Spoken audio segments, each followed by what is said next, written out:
थमनजी नमस्कार। हजुर नमस्कार। हजुर नमस्कार। अहिले चाहिँ हामीले यो प्याजको बिउ गोडिरहेको देखेँ। हजुर त्यो चाहिँ हजुर अहिले के गर्नु लाग्यो? अब यो त प्याजको बिउ गर्न लाग्छु गर्न। हजुर अब यो पठाउने हो उता। हजुर यस्तै छ यो। अनि तपाईँले लगभग अहिले कति जतिको प्याजको बिउ लाएर कति जति निकाल्ने आकलन छ हजुरसँग? अब प्याजको बिउ त लगभग हिसाबले त लगभग भन्ने हो भने लगभग धेरै त छैन, त्यही 5-7 क्विन्टल चाहिँ निस्किन्छ। 5-7 क्विन्टल निस्किन्छ होइन? अनि यो चाहिँ कुन जातको प्याजको बिउ हो? यो तपाईँको गौरान। गौरान। अनि अहिले हामीसँग चाहिँ कुन कुन प्याजको बिउहरू उपलब्ध छन् यहाँ? हामीसँग त गौरान अनि नासिक त्यो दुईवटा। गौरान र नासिक। अनि किसानहरूको रोजाइमा चाहिँ गौरान र नासिकमा चाहिँ अलि बढी कुन चाहिँ माग रहेको छ नि? माग त अब बुझ्ने मान्छेले अब धेरै लगाउनेले यही गौरान खोज्नुहुन्छ के अरे। हजुर। किन गौरान र नासिकको मूल्य पनि फरक पर्छ। हजुर। अब गत वर्ष लगाएकालाई अनि यो लगाइरहेकालाई गौरान राम्रो हुन्छ भन्नुहुन्छ, गौरान लानुहुन्छ। हजुर। अरूले अब चाहिँ सस्तो जे छ त्यही लान्छ भने त्यही लानुहुन्छ।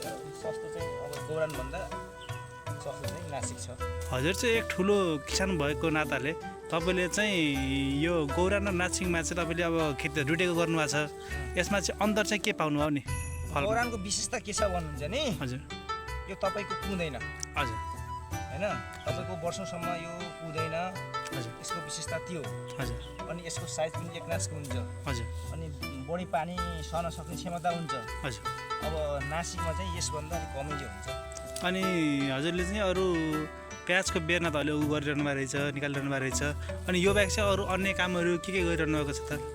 अन्य कामहरू त अब लरे बालीको सिजन आइसक्यो। हजुर। अब उतापट्टि अब बेर्नाहरू अब प्लास्टिकमा तपाईँको माटो मल भरेर हजुर। बिरुवाहरू अब बिउहरू लगाउने क्रम जारी छ। हजुर। त्यही हो। अनि अरू के को बिउहरू अहिले तयार हुँदैछ सर? अब बेर्नाहरू त तपाईँको अब काँक्रा, घिरौँला, लौका, तोराई, करेला यी तयार हुँदैछन्। हजुर। हुँदैछन् भन्नाले अब 1 महिनापछि तयार हुन्छन्, तर तपाईँको राखिसकेछ बिहारमा। अनि तपाईँले त उतातिर टमाटरको पनि लायरको ठुल्ठुला झुप्पाहरू फैलिरहेको देखेको छ होइन? अनि त्यसको चाहिँ यहाँ हाम्रो यताको मार्केट एरिया हेर्दाखेरि चाहिँ यो कतिको सक्सेस होला जस्तो लाग्छ सर? ठिकै छ अहिलेसम्म चाहिँ राम्रै छ के अरे। हजुर। गोलबेडामा। हजुर। अनि तपाईँको यो गोलबेडा पनि तपाईँको गौरा 500 पनि गोलबेडा भन्ने गोलबेडा यो जातको गोलबेडा चाहिँ तपाईँको राम्रो समयसम्म नबिग्रिने हुनाले यो चाहिँ अरू टमाटरको उसमा अलिकति यो एकचोटि टमाटर पनि यसो गएर हेर्ने कि सर? टमाटर अलिक किसिमको गएर हेर्नु। अनि तपाईँको टमाटर भयो होइन?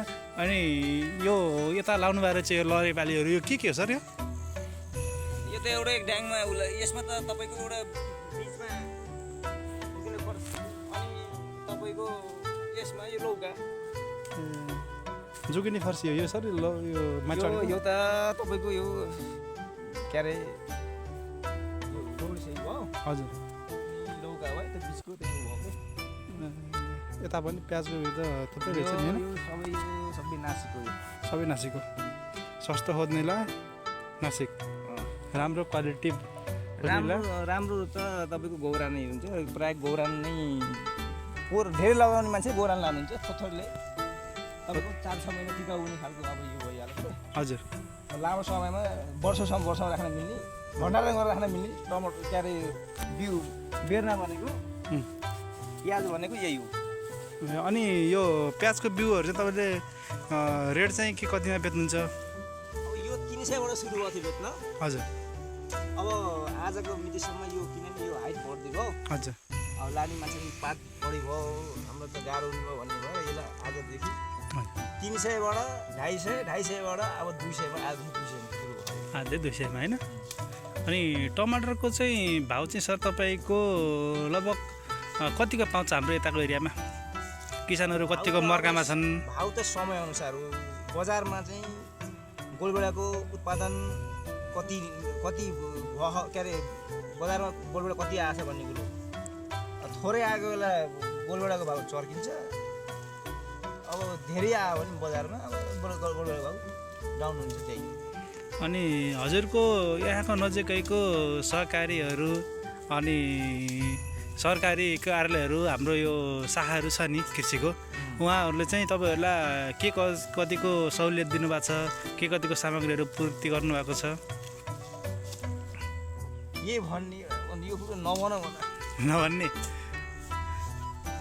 अनि अरू त यस्तै हो होइन? अरू के पाल्नु भयो? पशुवस्तुहरू पनि देखिन्छन् यहाँ त। भैँसी छ, गाई छ, बाख्रा छन्, 30वटा बाख्रा छन्। 30वटा बाख्रा होइन? अहिले चाहिँ चर्न गहन् कि यहीँ? अब कोही खोरभित्र छन्, हजुर, कोही चर्न गहन्। हजुर। अब एउटा गाई एउटा भैँसी यहाँ बाँधिएछ, एउटा गाई चर्न गयो। हजुर, त्यही हो। अनि पशुहरूको सबैको बिमाहरू गर्नुभएको छ नि होइन? बिमा केहीको पनि छैन। खेतीबालीहरूको? खेतीबालीको पनि गरिएको छैन, हजुर। भैँसी पनि गरेको छैन, बाख्रा पनि गरिएको छैन, हजुर। त्यसै पनि गरिएको छैन। र गरेको भए चाहिँ केही हदसम्म अलि राहत हुन्थ्यो कि केही इन्सिडेन्टहरू केही भइहालेको भए भन्ने चाहिँ गर्ने यसो मनसा राखेको छु। अब राख्नुहुन्छ त्यो त सबै कुरा यो तराहरूको पनि गर्नुपर्ने भयो। हजुर, किनभने गत वर्ष जम्मै 3 भत्काइदियो नोक्सान भयो। हजुर। अहिले तराको पनि बिमा गर्नुपर्ने जस्तो देखियो। हजुर, सोच छ। यसो अगाडि नै जाऊँ न त हेर्दै। अनि सर हाम्रो कृषि फार्मको नाम के अरे सर? हाम्रो कृषि फार्मको नाम क्षेत्रीय कृषि तथा बाख्रा फार्म।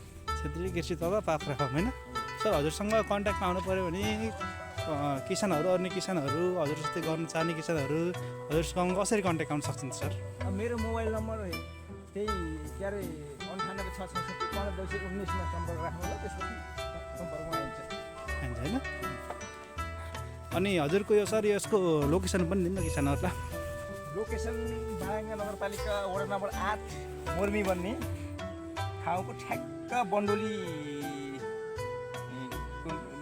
गाउँ तरेपछि एउटा खोला आउँछ। हजुर।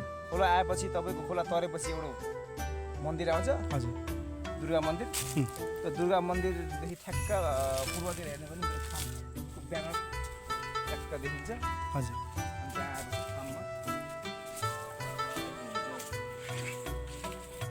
टमाटर पनि थुप्रै चाहिँ रहेछ होइन सर? छैन धेरै त त्यही एक कट्ठामा हो अहिले त। एक कट्ठामा हो? उता रोपेको थिएँ एक कट्ठा, त्यो पानीले बिगार्यो। हजुर। अहिले एक कट्ठामा रोपेपछि ठिकै छ। लगभग यसबाट चाहिँ तपाईँले कति जति आम्दानी निकाल्ने सोच्नुभएको सर?